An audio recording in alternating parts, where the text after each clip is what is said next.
ব্যবসা সহজীকরণে ৩ মাসের মধ্যে সকল বাধা দূর করা হবে বলে ব্যবসায়ীদের আশ্বস্ত করেছেন অর্থমন্ত্রী আমির খসরু মাহমুদ চৌধুরী।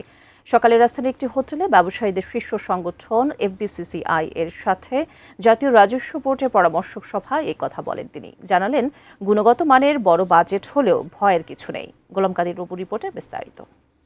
কয়টা শিল্প বন্ধ হয়ে গেল। আগামী অর্থবছরের বাজেট পেশ করার আগে বরাবরের মতোই ব্যবসায়ীদের শীর্ষ সংগঠন এফবিসিসিআই এর সাথে এনবিআর এর এই সভা। তারা হয়তো আমাদের উপর চাপ দেবে, তাতে কি লাভ হবে?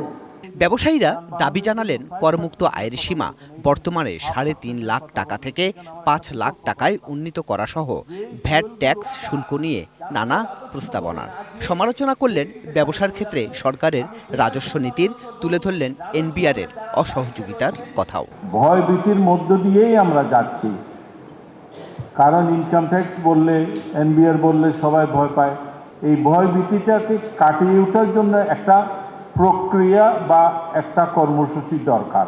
আমাদের সমস্ত রেস্তোরাঁয় যেগুলো আমরা ভ্যাট ট্যাক্স দেই, কমপ্লায়েন্স মেনটেন করি, সেগুলোতে একযোগে অভিযান শুরু হলো।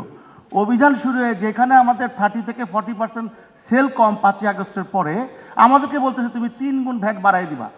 এই যে মাঠ পর্যায়ে যে জ্বালাতন, আমলাতন্ত্র কোনোদিনই আমাদেরকে সরকারের পলিটিক্যাল দলের সাথে কাজ করতে দিবে না।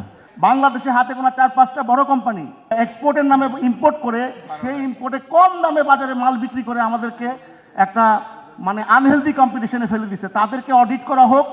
অনুষ্ঠানে বাণিজ্য মন্ত্রী খন্দকার আব্দুল মুক্তাদির ব্যবসায়ীদের আশ্বস্ত করে জানালেন, অর্থনীতি পরিচালিত হচ্ছে দক্ষ ব্যবস্থাপনায়। একটা টেক্সটাইল এক্সিবিশন শুরু হবে যেখানে দেশি বিদেশি পার্টিসিপেন্টরা আছেন। এ সময় অর্থমন্ত্রী আমির খসরু মাহমুদ চৌধুরী বললেন, ব্যবসা সহজীকরণে সকল বাধা দূর করা হবে। ইজ অফ ডুইং বিজনেসে কোথায় কোথায় আপনাদের বাধাগ্রস্ত হচ্ছে আপনারা বলেন।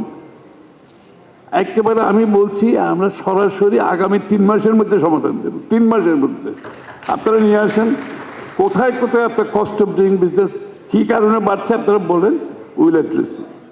গার্মেন্টস খাতের মতো অন্যান্য খাত যেন গড়ে ওঠে, সেজন্য সবার জন্য সমান সুবিধা নিশ্চিত করার কথাও জানান অর্থমন্ত্রী। আপনাদের উন্নয়ন হলে বাংলাদেশের উন্নয়ন হবে, আপনাদের উন্নয়ন না হলে বাংলাদেশের উন্নয়ন হবে। গোলাম কাদির রবু, এটিএন নিউজ, ঢাকা। নিশ্চিতভাবে আপনাদেরকে বলছি, আমাদের পক্ষে যতটুকু করার